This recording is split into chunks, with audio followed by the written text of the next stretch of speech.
Era primavera em Jerusalém. As festas de Pentecostes haviam passado havia algumas semanas, e a cidade ainda carregava o peso e o calor daqueles dias extraordinários em que algo havia mudado de forma irreversível no interior de um grupo de galileus, assustados, reunidos num andar superior. O vento havia soado. As línguas de fogo haviam descido. Pedro havia saído para a rua e pregado diante de milhares, e 3.000 pessoas haviam pedido para ser batizadas naquele mesmo dia. O livro de Atos descreve o que se seguiu com uma simplicidade que beira o impossível. Todos os que criam estavam juntos e tinham tudo em comum. Vendiam suas propriedades e seus bens e os distribuíam a todos, conforme a necessidade de cada um.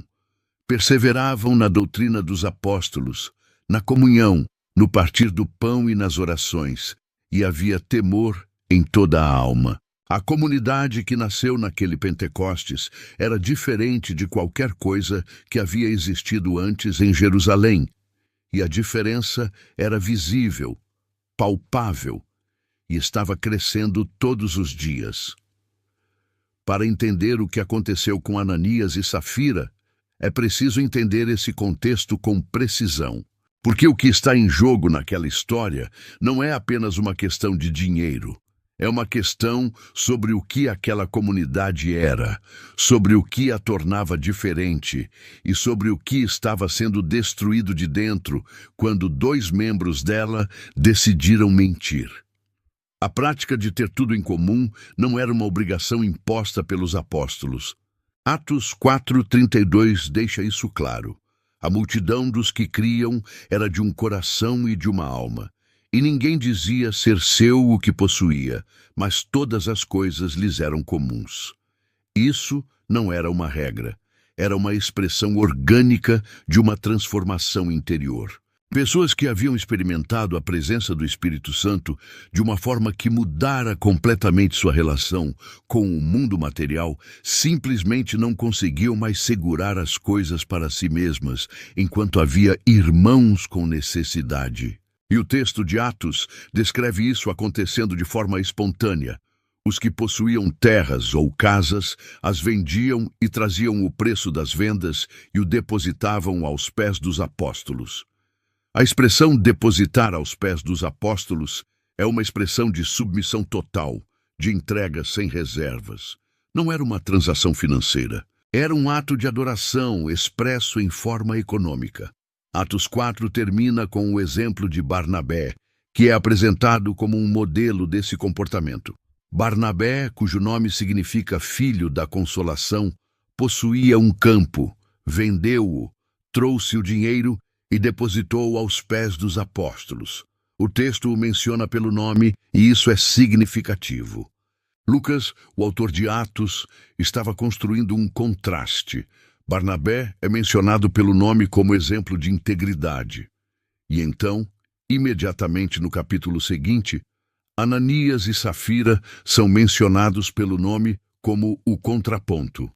Ananias e Safira eram um casal, marido e mulher, membros da comunidade, pessoas que tinham presenciado os mesmos sinais e maravilhas, que tinham ouvido os mesmos ensinamentos, que tinham partido o mesmo pão e orado nas mesmas reuniões que os outros.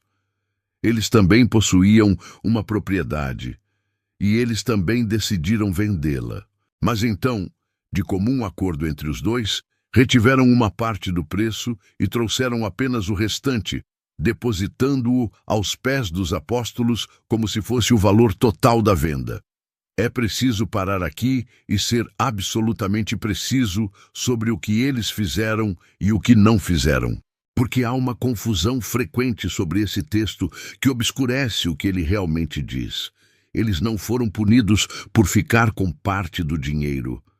Pedro deixa isso explícito na confrontação com Ananias. Enquanto a propriedade não foi vendida, não era tua, e depois de vendida, não estava em teu poder, porque puseste no coração esta ação. Não mentiste aos homens, mas a Deus, Pedro está dizendo com todas as letras que Ananias tinha pleno direito sobre a propriedade antes de vendê-la e pleno direito sobre o dinheiro depois de vendê-la. Não havia nenhuma obrigação de trazer o valor integral. Ninguém foi obrigado a vender nada. A comunhão de bens era voluntária. Se Ananias quisesse ficar com metade do dinheiro, ele poderia simplesmente ter ficado. Se quisesse trazer apenas parte, poderia ter trazido apenas parte, dizendo abertamente que estava trazendo parte. O problema não era o dinheiro retido. O problema era a mentira, a encenação, a performance de generosidade total que escondia uma reserva calculada. Eles queriam a reputação de Barnabé sem o sacrifício de Barnabé. Queriam ser vistos como pessoas que haviam entregado tudo sem ter entregado tudo. E para fazer isso, precisavam mentir. Precisavam criar uma imagem de si mesmos que não correspondia à realidade. Precisavam enganar a comunidade, enganar os apóstolos, e o que Pedro identifica como o verdadeiro crime, mentir ao Espírito Santo. Ananias chegou primeiro, sozinho, sem a esposa. Trouxe o dinheiro e o depositou. E Pedro, sem nenhuma introdução, sem nenhuma acusação prévia, disse: Ananias, por que encheu Satanás o teu coração para que mentisses ao Espírito Santo e retivesses parte do preço do campo? A pergunta de Pedro não é retórica, é um diagnóstico. E o diagnóstico é preciso. Satanás havia enchido o coração de Ananias. Essa linguagem não é casual em Atos. É a mesma linguagem usada por João no Evangelho quando descreve o momento em que Satanás entra em Judas antes da traição. A ideia de que Satanás enche o coração de alguém não significa que a pessoa perdeu o livre-arbítrio. Significa que ela abriu espaço, que ela cedeu, que ela escolheu um caminho e o inimigo ocupou esse espaço com a velocidade e a precisão de quem estava esperando exatamente por aquela abertura. E então Ananias caiu morto. Atos 5:5 diz simplesmente: ouvindo Ananias estas palavras, caiu e expirou. Não há intervalo entre a confrontação e a morte. Não há oportunidade de defesa, de arrependimento expresso em voz alta, de súplica. Ele caiu e morreu. Os jovens que estavam ali o envolveram, o levaram para fora e o sepultaram. O texto não diz que Pedro o matou. O texto não diz que Pedro pronunciou uma sentença de morte. Pedro fez uma pergunta e constatou um fato. E Ananias morreu. A agência da morte, no texto de Lucas, pertence a Deus. Pedro nem sequer termina de falar antes de Ananias cair. É como se a morte viesse do interior do próprio ato de ser confrontado com a verdade, como se a mentira, uma vez exposta na presença do Espírito Santo, não tivesse onde se sustentar. Grande temor veio sobre todos os que ouviram isso. Lucas registra essa reação 2 vezes no capítulo, e a repetição é intencional. O temor não era pavor irracional. Era o reconhecimento de que havia uma presença real naquela comunidade. Uma presença que via o que os olhos humanos não viam, que conhecia o interior dos corações, que não podia ser enganada por performances externas, por mais convincentes que fossem. Era o temor de quem percebe que está diante do sagrado de verdade, não do sagrado domesticado e previsível que os seres humanos constroem para se sentir confortáveis, mas do sagrado vivo e soberano que não se submete às expectativas de ninguém. Passaram-se cerca de 3 horas. Safira ainda não sabia o que havia acontecido com o marido.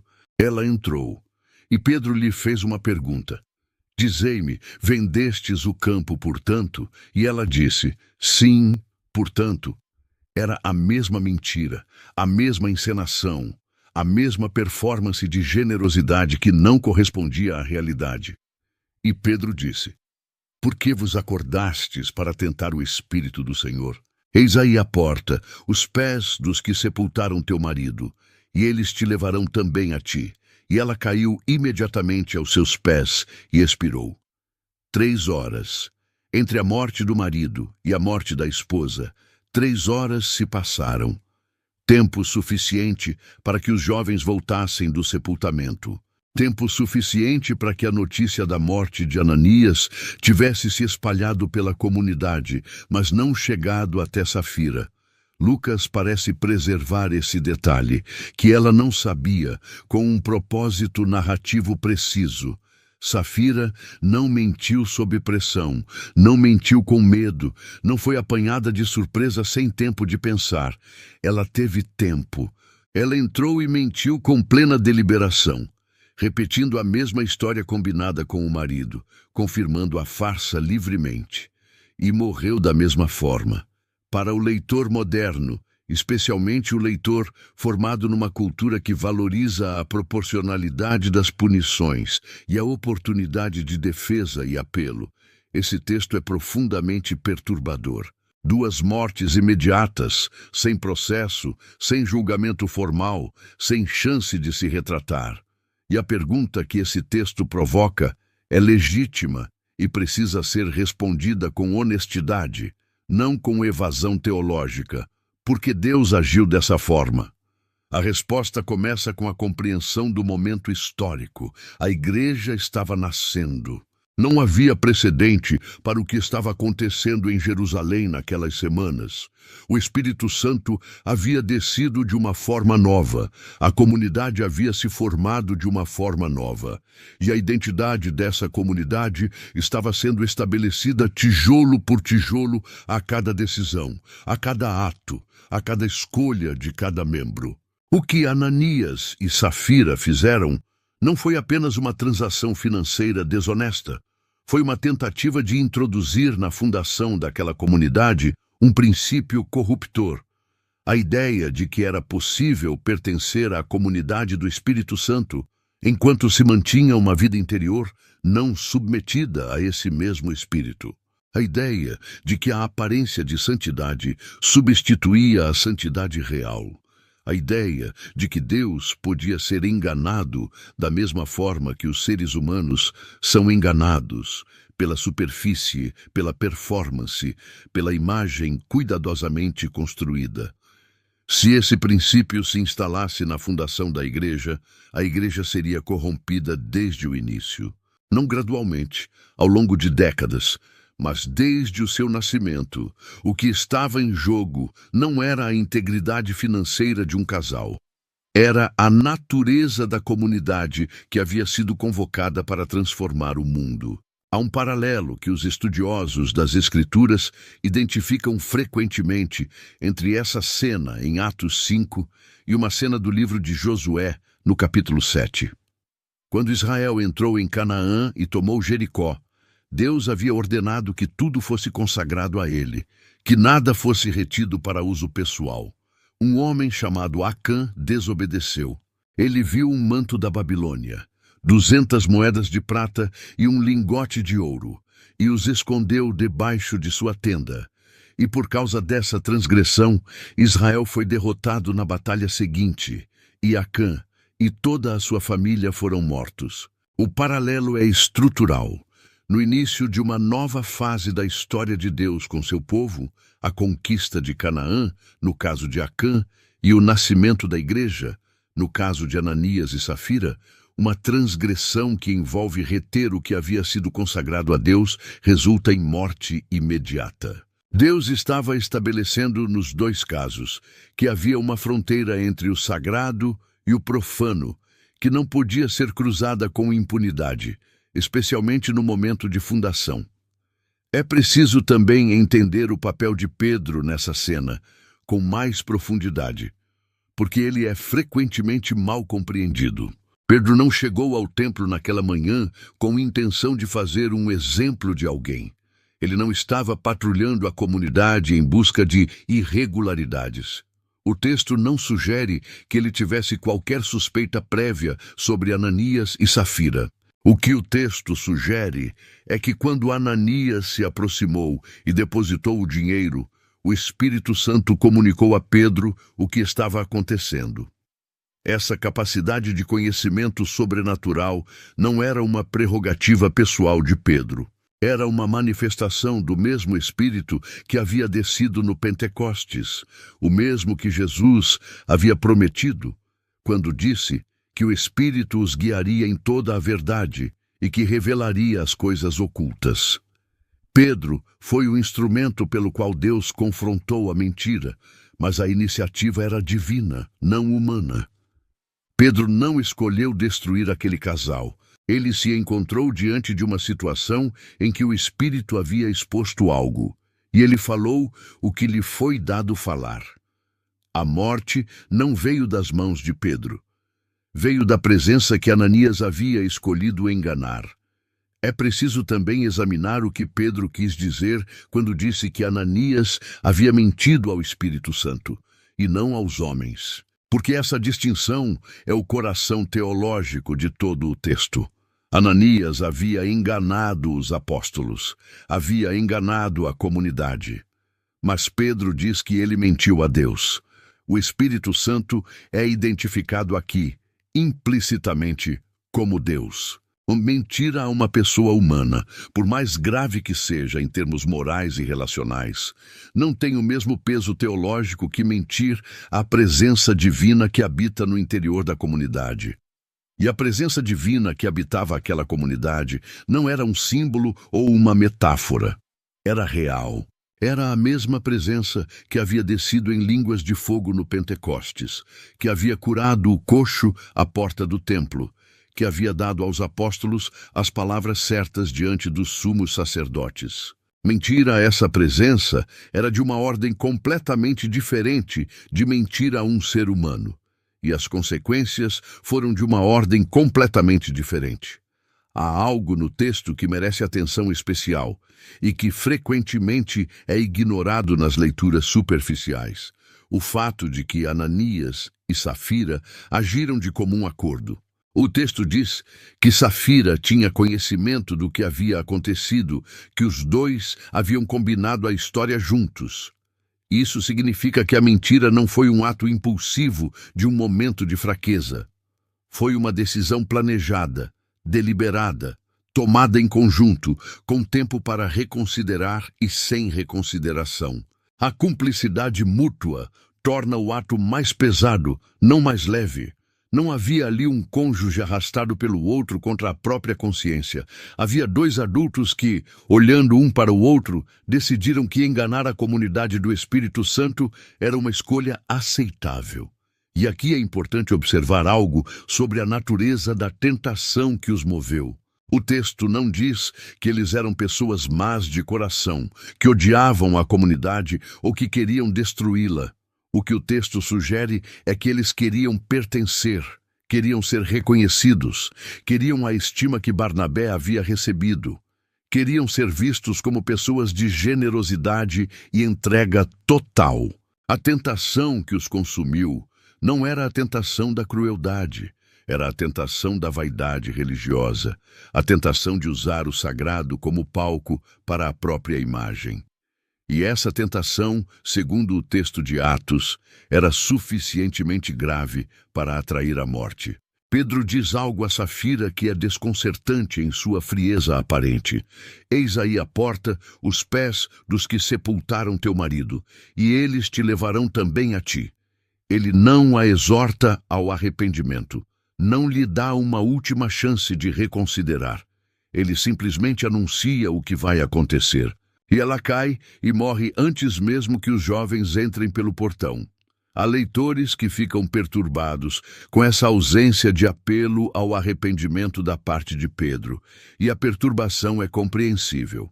Mas o texto não está descrevendo um processo judicial humano com todas as suas salvaguardas e apelos. Está descrevendo a ação soberana de Deus dentro de uma comunidade que havia sido fundada sobre a presença do Espírito Santo. E Deus, que conhece os corações, sabia o que havia ali. Pedro não pronunciou a sentença. Ele anunciou o que já estava acontecendo. O resultado final é registrado por Lucas com uma frase que ecoa a frase anterior. Grande temor veio sobre toda a igreja e sobre todos os que ouviram estas coisas. O temor voltou, e desta vez era ainda maior, porque havia 2 corpos, 2 famílias destruídas, 2 mortes que ninguém havia antecipado quando aquele casal acordou naquela manhã. O temor que Lucas descreve não é o temor que paralisa, é o temor que clarifica, o temor de quem entende, talvez pela primeira vez com plena seriedade, que a comunidade da qual faz parte não é um clube de pessoas bem-intencionadas reunidas em torno de ideias religiosas, mas o corpo vivo de uma presença divina que leva a santidade a sério de uma forma que os seres humanos raramente levam. Essa história incomoda. Ela deve incomodar. Qualquer leitura confortável de Atos 5 que dissolva o desconforto por meio de explicações que minimizam o que aconteceu está traindo o texto. 2 pessoas morreram. Morreram por mentir. Morreram sem aparente chance de se retratar. E a comunidade ficou com medo. Lucas não suaviza isso. Ele o registra com a precisão de alguém que entende que esse desconforto é parte do ensinamento. Porque o Deus que esta história revela não é o Deus domesticado das religiões que os seres humanos constroem para se sentir seguros. É o Deus que desceu sobre o Sinai em fogo e trovão e disse a Moisés que o povo não poderia se aproximar sem morrer. É o Deus cuja presença fez Isaías gritar: ai de mim, estou perdido, porque sou um homem de lábios impuros.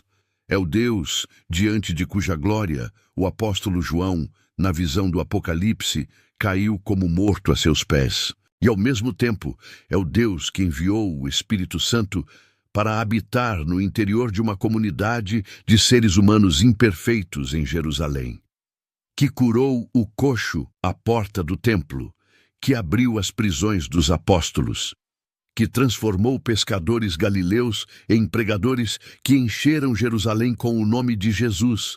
Essa tensão entre a santidade absoluta de Deus e a sua proximidade radical com os seres humanos não é uma contradição a ser resolvida, é o coração do que as Escrituras revelam sobre quem Deus é. E Atos 5 é um dos lugares onde essa tensão se manifesta com uma clareza que não permite evasão. Para quem lê esse texto dentro da tradição cristã, há uma pergunta que ele coloca inevitavelmente: o que isso significa para a igreja hoje? Não no sentido de que pessoas deveriam começar a cair mortas durante as ofertas dominicais, mas no sentido de que a hipocrisia religiosa, a vaidade espiritual, a performance de santidade que esconde um interior não submetido a Deus, são realidades que o texto leva com uma seriedade que a cultura religiosa contemporânea frequentemente não leva. Ananias e Safira não eram monstros. Eram membros da igreja que queriam ser vistos de uma determinada forma. E essa motivação, que é uma das mais comuns dentro de qualquer comunidade religiosa, em qualquer época, foi o que os destruiu. Não o ódio, não a violência, a vaidade, a necessidade de aprovação humana usando o sagrado como instrumento. Há uma frase no Novo Testamento, fora de Atos, que ressoa diretamente com essa história. Em Hebreus 12:29, o autor escreve: porque o nosso Deus é um fogo consumidor. Ele está citando Deuteronômio 4:24. Onde Moisés diz a Israel que o Senhor seu Deus é um fogo consumidor, um Deus zeloso. Fogo consome o que não pode resistir ao fogo. E o que não pode resistir à presença do Deus de Israel, segundo as Escrituras, é a mentira, é a hipocrisia, é o coração dividido que tenta servir a 2 senhores simultaneamente, que tenta manter uma reserva pessoal enquanto apresenta uma face de entrega total. Ananias e Safira encontraram esse fogo, e o texto de Lucas preservou o encontro com uma fidelidade que atravessou 2000 anos, precisamente porque a questão que ele coloca não envelheceu. Ainda há pessoas que querem a reputação da entrega sem a entrega. Ainda há comunidades onde a performance substitui a realidade. Ainda há corações que combinam entre si uma história que soa bem para os outros e que esconde o que realmente está acontecendo. E o Deus que matou Ananias e Safira naquela manhã em Jerusalém é o mesmo Deus que, segundo as Escrituras, conhece o que está escondido e um dia trará tudo à luz. Isso não é uma ameaça, é um convite. O mesmo convite que percorre as Escrituras de Gênesis ao Apocalipse. Venha como você é, não como você quer ser visto. Traga o que tem, não a imagem do que você gostaria de ter. Porque diante desse Deus, a única coisa que sobrevive é a verdade. E talvez essa seja a lição mais difícil que Atos 5 tem a oferecer. Não a lição sobre a punição divina, não a lição sobre a obrigação de dar às igrejas, mas a lição sobre o que significa estar diante de um Deus que vê o interior, que não se impressiona com gestos grandiosos se o coração está dividido, que não pode ser convencido por performances, por palavras certas ditas no momento certo, por reputações cuidadosamente construídas ao longo de anos de participação religiosa. O Deus que Ananias e Safira encontraram naquela manhã em Jerusalém é o mesmo Deus que disse a Samuel que o homem olha para a aparência exterior, mas o Senhor olha para o coração. É o mesmo Deus que disse por meio de Amós que odiava as festas religiosas de Israel quando o coração do povo estava longe dele. É o mesmo Deus que Jesus descreve no Sermão da Montanha quando diz que não basta não matar.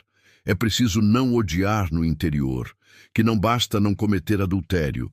É preciso não desejar no coração. A linha que Ananias e Safira cruzaram não era uma linha administrativa ou financeira. Era a linha entre o coração dividido e o coração inteiro. E o Deus das Escrituras, do início ao fim, pede o coração inteiro.